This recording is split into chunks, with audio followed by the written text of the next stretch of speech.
Hey, how's everybody doing? In today's video, right behind me, we have the stock tank. If you guys remember, we set this up a few weeks ago, maybe a month or two ago. You can go back and check it out in the playlist. But we set this tank up, we put a bunch of baby guppies in there. Everybody's doing well. Today I just want to do a little update on the tank, show you how the fish are doing. We're going to test the water, show you some products I like to use, and then we'll see if we need to do a water change. We'll do it at the end of the video. So let's go ahead and check it out. So here we have it. Not a whole lot's changed on this tank. I do always I'm glad I did this paint strip on it. I think it makes it look a lot better. But yeah, we have all the guppies in here. See if we can get a closer look at them. They're putting on some size, but you can't tell quite as much until you kind of look from the side view. So I'd like to actually catch some out today. We'll put them in a little hang-on container. I'll take a closer look. But we can see we have the plecos are still hanging in there down there. We're starting to create some mulm and some debris, which I actually like for the plecos. It's very beneficial when you're trying to grow plecos to have a little bit of excess food and like mulm on the bottom of the tank. A little bit of moss there, and then yeah, just a bunch of guppies. We can see, I can spot a few adults. So we got some males in there, they're showing color, they're looking good. We still got some smaller babies, and I'm curious if when I caught the fish from the other tank, some were a few weeks older, and even if they were smaller, I know sometimes when you have an animal or fish or something and you have them, especially when you give them at a pet store, sometimes they'll be 4, 5, 6 months old, but they're still really small. Once you separate them from the big tank and all the other fish, they get more food. They do just kind of grow fast and catch up to the size they should be. So it's kind of like a 5 or 4 month old guppy. If they were kind of not stunted but not fed super heavily, or they were in a smaller tank or with a lot of other fish, whenever they get separated, sometimes they just kind of hit that growth spurt. But let's go ahead and catch these guys out and actually take a look at it, and then we're going to test the water and do a couple other things. Super easy here. They're actually called easy strips. I use these all the time. You can get like 100 pack of them on Amazon for around $20. They used to be like $25 or $20 for a 20 pack. So it was like $1 a strip, but now they're a lot cheaper. So let's go ahead and take a look at this. Making this real simple, and everyone's water is a little bit different, and you keep your fish in different ways. But the biggest thing I'm looking for is this top one. So right now, that's basically the fish poop in the water, the nitrates. Once that starts to get darker, you're going to want to do a water change. And right now, we're kind of exactly where I'd want to be. We're probably around 60, maybe 80 parts per million at the max. I've been letting this sit a little bit. I did have to fix something real quick when I paused the video. If you let these sit too long, you're not going to get as accurate of a reading. But everything here looks good to me. Things down here like your hardness, how acidic the water is, your pH, chlorine and chloramines, things like that. Those things shouldn't be in there. If so, you're going to see loss of fish and you're going to be having problems. But right now, I think we are ready for a water change. You can see the evaporation level because there's no lid on this. We probably lost a good 3 inches of water in there. So honestly, just doing a small water change on this tank and then just filling it back up would probably be enough. But I am going to do a little water change here. I want to promote some growth. I want to keep this tank pretty stable. But yeah, I just want to show you that real quick. That's why I like to use these easy strips. Another thing I like to do, I do have a thermostat on that heater I have, but I always like to check the water. So 77 degrees, that's pretty good for me. And it's fish-like consistency. If you want to keep the guppies lower at like 76, 75, it can even go down to 70. I have some in my room that don't even have a heater. If you want to crank them up to like 82, whatever you have, you always want to be kind of consistent with it. And just look at your fish, read your fish. If they're gasping for air, if they're struggling, if they're sluggish, if they're not eating as much, all of that good stuff. But yeah. Let's go ahead, catch some of these guys out. I want to show you them. I'm going to feed them, and I'm going to do a water change. I may not show that whole process, but I will show you what I like to do. Because a tank like this, you cannot do buckets of water, or it'd be very hard because the tank's on the ground. You're not going to get that gravity siphon without using pumps or using, what I'll use today is the Python hose that hooks up to your sink. It gets pressure from pulling water down the sink to pull water out of the tank. I'll show you how that works. But let's go ahead and actually look at some fish. Sometimes I get so distracted I forget to actually take a look at the fish. So we're going to just take a random scoop, see what we get first. I might do this a couple of times because I'm curious just as much as I want to show you guys.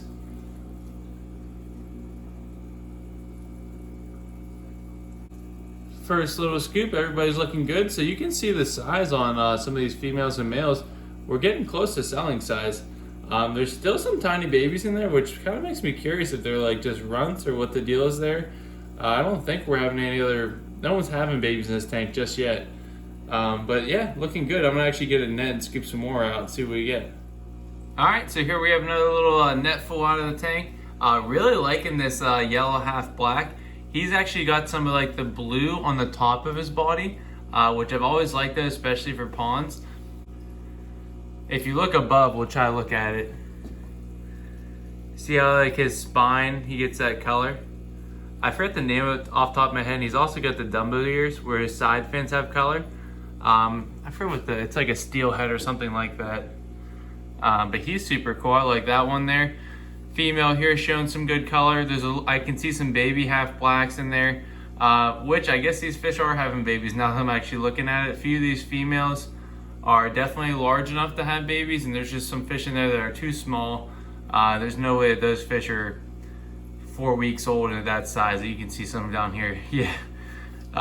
Well, I guess they're having babies faster than I thought they were, and I guess I wasn't keeping as close a track on the dates. This is supposed to be kind of a low maintenance, fun project, and it has been so far. Lots of different colorations in here. I caught fish from 2 or 3 different tanks with different parents. But all of my lines are pretty similar. I've been just kind of making mutt guppies, doing some crosses, looking for big, healthy, colorful guppies. I don't really care what type of color they have. I just want them to have good fins, good body shape, good health and hardiness. Another reason why we're waited so long to do a water change, it's not really the point. I don't want these fish to have weekly water changes, which I've done that in the past, and there's nothing wrong with either way. But yeah, these fish all look healthy to me. I'm gonna do another net full, check them out, and then I'm actually gonna do the water change today. All right, so here we have just another kind of random selection of them. Looking good here. There's a couple females that really caught my eye. And for females, especially in the beginning, unless you're buying a certain strain from someone and kind of getting a head start, which I think there's nothing wrong with, and it's actually probably a better idea to start off with some certain lines of fish from a certain breeder that are going to give you a head start on the goals you're looking for. But I've always done this on small scale and large scale. Whenever it comes to female breeding, the smallest little bits of color that start to come through their tail, whether it be top fin, bottom fin, like this female right here, I like the way her color is coming through. It's kind of hard to see in this lighting. This window next to us is real bright. But whenever you're breeding fish over time, even like this one right here, the top of its spine, right there, I think above my finger, sorry. It's interesting. I actually haven't seen that before. It's like the top spine has like color coming down it. I've seen that in guppies, but not like the first color. So it's like that fish is like silver just getting developed, and then it's got color coming down its back on the top. You see like the half blacks, you see fish with the coloration in their tail. This one over here as well, a little bit larger. See like its top fin, how it's real dark right there, like on its actual body, not its fin. That's something I'm gonna keep an eye on and see if it's maybe just like a variation of the half blacks and maybe not real strong, where it's just the top part of the body, not the bottom. But I see a handful of them in here, and I hate putting my finger in front and moving stuff, but like this one here, it's got color all in its upper back, but not its bottom. So it'd be cool to see how that develops. Maybe we're gonna get some different patterns and stuff like that, because you have your half blacks, you have your leopard patterns, then you kind of just get a little mixture of everything. So I'll be curious what that turns out to be. Like these males I always like to, working on the bigger one there, working on getting their tails more rounded off, because some of them don't have the best tails, but their side color is just really cool, I think. But yeah, I'm just kind of checking them out today. I actually did catch a pleco, so they're putting on some size. I still got those in there. I was a little worried about putting them into a newer tank without I didn't even put any driftwood in here. I've been feeding algae wafers, leftover flake food that the guppies don't eat, they've been feeding on. And there is like organisms and stuff in the moss they can go through there, but yeah, they're all doing well. I might throw a piece of driftwood in here after I just mentioned that. I know some people get real particular with that kind of stuff, but I've been breeding them for years and years, and they always come out nice. But yeah, maybe we'll have to go through and do some calls if we see any deformities and stuff. See a couple of these guys swimming towards the bottom. But other than that, everyone's looking pretty good. Give them more time, let them keep putting on some more size, and let's go ahead and do a water change. My Python hose, I'm gonna get this all unwrapped. Basically, this portion is gonna tighten up to your sink. There's different bulkheads and stuff, not bulkheads, but different threads. So you would take the filter out of your sink, thread this in, then that's gonna screw into that. And then I made a little J hose with some PVC, and I'll show you that. I'm gonna open up, try to do stuff with two hands, without two hands. Another thing I want to mention to you guys, these air pumps are on sale right now on Amazon. They're like 20 bucks. I swear I've bought 4, maybe 5 of them in the last couple months. Yeah, they're like 20 or 40% off, but they're $20 for 100, rated for 100-gallon tank or pond air pump, which is super cheap. I've seen them at stores for like 25, 30 bucks for like a 10-gallon one. It's just kind of crazy. So if you need an air pump or just keep one on back stock, I swear this has one in it right now.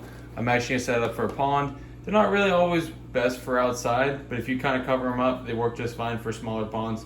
But I'll do that. I run my stock tank runs off of one of those. I think I have it in the back corner. Yep. And also both my 55-gallon tanks are running off one of those as well. So I'm a big fan of the Tetra 100 air pumps, and they've been on sale for a little while. So if you guys need one, check them out. I'll put some links below. Let's get this water change started though. I'm just set that camera down for 1 second. Show you a real simple process. This is how I do a lot of my tanks for customers as well. So I made this little PVC. You can see the clamp. Real simple. So you hook it onto the tank. And then I do have an extension with the screen so we actually can drain water that way without sucking up any babies, and we can actually fill the tank up as well. This is a little DIY, so this is a longer pipe so we can actually drain more water out. This is, I think it's for yarn sewing. If you go to like a arts and crafts store, you can buy this. I've made like, I think I initially saw it from Corey from Aquarium Co-op. He would make like tunnels for the guppy fry, so you put the parents in the middle, the babies could swim through. There's all different sizes, but just a little rubber band, wrapped it around. If it's not broke, don't fix it. I've been doing that for a while. I'm sure there's better ways, but sponge is too fine, but this is big enough to keep the babies away. And then you even kind of slide it down so it's not as much pressure as if you have it all the way to the bottom. It's kind of like sucking fish up into a overhang filter, but if you kind of spread it out, it's not as strong of a force. Another thing for doing water changes on with the Python hose, this hose is playing long enough. I'm going downstairs. Sorry, camera angles are all over the place today, but we're gonna go downstairs to the kitchen sink. I have a bathroom sink not too far from here, like 15 feet. I can run there no problem. But this hose is 50 foot long. It's long enough to go downstairs to the sink. Whenever you're draining, if you can get to a hose or a spigot downstairs, it's going to drain way faster because you're using the pressure of the water going down to actually remove the water from the tank. So if your tank's on the ground and your sink's higher, now it's pulling the water uphill, which it can do, it's just a lot slower. But if you're going to go down, all you really need to do is go hard initially with the water, and I'll show you that in a second. It's going to start siphoning it, and you technically can even just turn the water off so you're not wasting water. But just to do it fast, I'll probably run cold water down. But let's go ahead and get that started. Alright, so all you gotta do is just unscrew this. If you haven't done it before, you may need a wrench because sometimes these get pretty stuck on there. But just a little air filter. Now you're gonna thread this up. If you ever have any leaks or anything, you can use plumber's tape, or just make sure you have the grommets that are there to help get a better seal. And these, I always like to reverse them so you kind of let it click into place. Then you can tighten them. Because if you're always just tightening and tightening until it catches, you're eventually going to strip those threads out, and you're going to have to go through these a little bit quicker than you would need to. And then that's pretty much it. Then you go cold water. Water gets forced down, and then you'll be able to see once it starts to come through the hose here.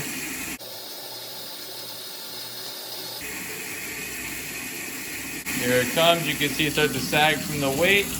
You'll hear the difference. And now you actually can see the water coming down here. Since we are downstairs, I should be able to turn this off. And that's just straight water from the tank coming out. But if you're somewhere where the sink and the tank are at the same height, you have to give it pressure, forcing down to bring water through it. And since we're in a rush as always, let's do that. Oh, and if you guys remember, I told you I was doing the kitchen cabinets. That's totally random, but I did this last night. I've been busy. But let's go ahead. We're walking back upstairs. Kitty.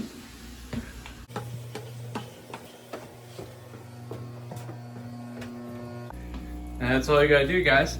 So I did move this over here just because there's so many fish in this tank by the air pump, by the bubble, so there's not as many fish crowding it. But that's it. We're gonna drain this down probably about 3-4 inches, and then we'll go ahead and fill it. I don't like to go too high in this tank. I'll probably fill it to here, and then I'm gonna drop it down to the first ridge there, and then we'll fill it back to there. And then we don't have to, but I could even test the water when we're done to show you the difference in the nitrates jumping. But I think sometimes it takes a little bit of time for it to kind of settle out, but really doesn't. I think it's just in my head.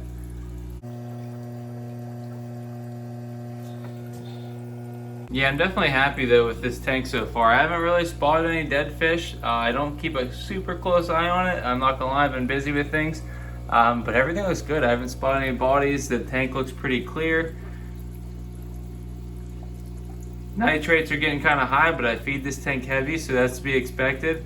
But we never had ammonia spike or anything like that. We never had this tank go through a cycle because we did use cycled sponge filters, a little bit of older water, and then that moss helps a whole bunch. So the fact that we got a couple hundred guppies in here, filled this tank and did it all within a couple days, and we didn't lose any fish, I mean, I think that's pretty crazy. So let's go ahead downstairs. I'm gonna start reversing the water here pretty soon. I gotta get the temperature set.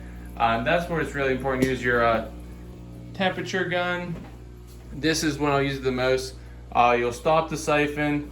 You'll actually remove that from the tank. I'll put my short PVC back on it so it's out of the water, it's up in the air. Keep putting the water down the sink, get the temperature set, check your temperature. You want it to be within a few degrees. And then reverse it back. When you're dechlorinating it, dechlorinate the entire amount of water. So I will dechlorinate for like 80 gallons because I'm not really filling the whole thing to 100. And then maybe every 10 gallons or so, I'll add a little bit more. That's the way I like to do it. Dose the entire tank when you're filling directly from the sink, and then add additional as you're going. Another little side note I found out from someone else that learned the hard way. Sometimes on the weekend, the water has a lot more chlorine in it. So people work Monday through Friday. So on Friday, they're not gonna be there Saturday and Sunday sometimes. They'll double dose or triple dose the water supply with the chlorine and the chloramines and the chemicals. So it's safe for people, but not safe for fish. So sometimes on the weekend, if I'm doing a water change on a Saturday or a Sunday, which I do quite often, I'll actually double dose it. And you can almost tell certain times of year when this is happening more. You can smell the water coming out of the faucet, all that kind of stuff. You can test it. But that's something that I think is very helpful, and I've heard from other people, and some people learned the hard way and they lost some fish doing their same regular routine. But they did just the bare minimum of the chlorinator. And I think it was one of those weekends where, I don't know if someone made a mistake at wherever the water plant is, but they dose it very heavily on the weekends when they're not going to be there for a few days, or like a holiday or a long weekend. So keep that in mind. Maybe avoid water changes on those days, or just make sure you're adding enough to chlorinator. But I gotta hurry up, go downstairs and get this reversed. Double check, we had 77.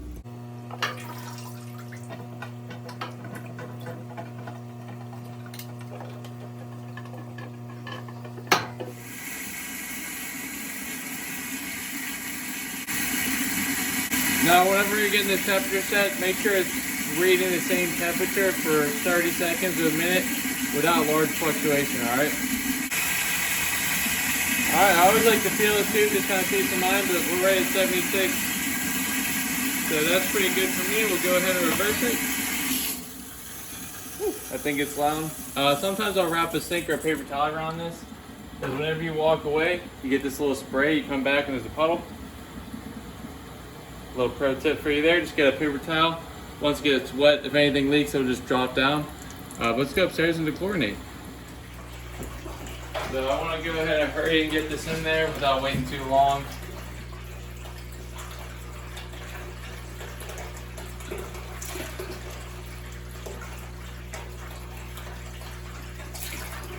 I know my cap here is about 50 gallons, so I'll just go ahead and toss it in there real quick. For my dechlorinator, I got the old crayon mango bottle here, but I just recycle some stuff. But that is the Chem Safe Prime in the powder form. I did a video years ago on that, of how to make your own, but I buy, it's like a kilogram of the powder, and I'll add 2 milliliters of this is like 10 to 20 gallons. So every few inches I'll add one of these, just out of routine, repetition. Always kind of be consistent with the way you do things, just like anything. But for making that dechlorinator, saved tons and tons and tons of money. I can't tell you how many hundreds of dollars I've saved over the years in dechlorinator just by making that. Because you figure you buy a bottle of Prime, let's see, it's coming out like 76. Yeah, we're pretty much right on. I like to check as it's coming in, because your water will fluctuate. Sorry, I'm all over the place when I'm doing water change. But your water will fluctuate when it's coming out. Just like if you're getting a shower for too long, you start to run out of hot water, especially in the wintertime. You gotta be careful with that.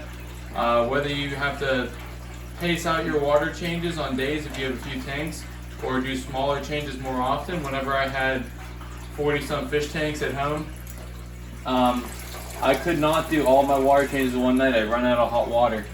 So that's something you have to keep in mind. You have 10 tanks that are drained halfway and then you can't fill them back up. That's a problem. So make sure you are careful with that.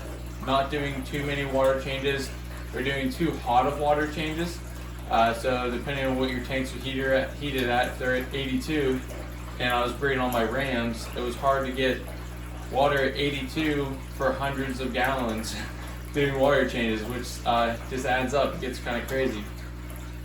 But back to the chlorinator, yeah, you can mix that stuff. It lasts me almost like a year. It's like $80, but it treats like 200,000 gallons of water. It's absolutely crazy. So that's something I recommend. If you want me to do a new video on that, I can do a new video on that. Comment below.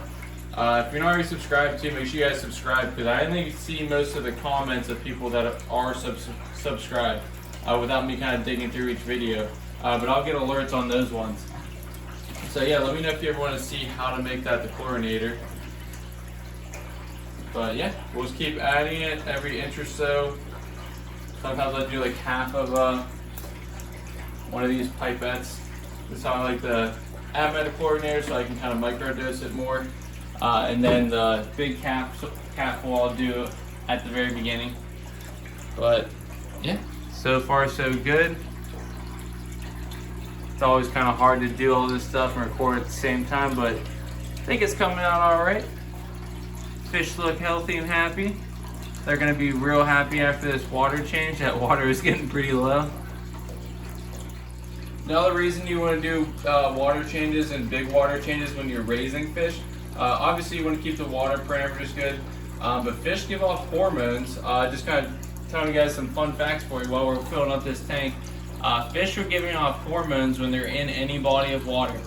That's why if you go to like a small pond or like a creek behind someone's house, there's never like a giant fish all of a sudden. Usually they're all smaller and kind of stunted. It's because they're not getting fresh supply of water constantly. They give off a hormone which stunts their growth. So it's kind of nature's way of taking care of itself. If there's a very large body of water and there's not a lot of fish, the fish are going to grow faster, they're going to reproduce, they're going to make more fish, and they're going to fill that pond. If the pond gets overpopulated and there's not a lot of water, they're going to keep giving us hormone, and there's not, say, a big rainstorm coming, or there's not a huge amount of opportunity for growth in that pond. That hormone stays in the water, it doesn't go anywhere, and the fish grows slower. So by doing a water change, you're pulling water out that has that hormone in it. You're adding new water that does not have it. So you're kind of acting like if there was a lake outside and the water was evaporating, it was a hot summer, the fish aren't really thriving. But there's a huge rainstorm comes in, brings in all of this new algae, more water, bugs, food source. Those fish are going to grow faster, they're going to be breeding, they're going to be reproducing, all that kind of stuff. So that's all water change we're kind of stimulating happening. We're bringing in new growth, more water, we're diluting that hormone. So that's just a good thing to know with, yes, you can test your water, but there's a lot of other things in there that we're not testing for that are going to be beneficial when you're doing your water changes. All right, so we're getting to be about where I want to be. Water stay consistent with the temperature. I'm going to add a little bit more to chlorinator, and then we can start wrapping this up. Another thing I like to sometimes do whenever I'm already have my water set, I'll get a bucket, start filling it up with the same temperature water while the tank's still filling, just for smaller water changes. I have a 10-gallon tank downstairs I'm going to do a water change on, so I'm getting my water prepped up right here, just being more efficient, saving time, because I like looking at my fish, I like feeding the fish. I don't really love cleaning the tanks, let's be completely honest. So the more you can make this stuff efficient, faster, it's more enjoyable. We try to chlorinate that. Yeah, who doesn't like a little challenge? I always like I used to do almost for fun, like time myself doing my water changes when I was doing more breeding for profit stuff. Yeah, just kind of out of curiosity. You want to enjoy it, you don't want to make it a job, and but if you can do little things like timing yourself, it's like racing your buddies. When you're growing up, you go out and you race someone. It's just fun. It's all your mindset on it, how you approach it. Yeah, sometimes I like doing that, trying to cut time on how I'm doing water changes, or maybe take more time to look at the fish while I'm doing a water change and let it take a longer period of time, whatever it may be. But I'm about to go downstairs, turn this off. Definitely a lot more water in this tank. We probably lost 20 gallons of evaporation, which is just crazy to think about. Where does it all go? But I'm gonna get to the top of this lip right here. We're gonna turn this off, and then we can wrap this up. All right, guys, so I think that's all I have for today. If you made it till the end, thanks for watching the video. I know I kind of jump around a lot when I'm doing these videos, but I have like 4 or 5 things I always want to show you guys, and I get distracted. But thanks for watching, guys. I hope you enjoyed the video. I hope you're enjoying the stock tank and kind of the series and the progression of the tank. If you guys are not already subscribed, go below, hit the like button, hit the subscribe. I'm almost at the 10,000 mark, or I may have just about hit it. So if you guys want to be a part of that, help me out. I'd appreciate it. It's definitely been a long little journey here. I've been doing videos for, I think since like 2016, something like that. So it's been a long time. It's been fun. It's been highs and lows. But thanks again for watching, guys. Check out my order videos. Check out the stuff in the description. I'll put some of those links, like I said. But you guys have a great one. Enjoy your fish. Enjoy your hobby. And I'll talk to you guys soon. Thanks for watching.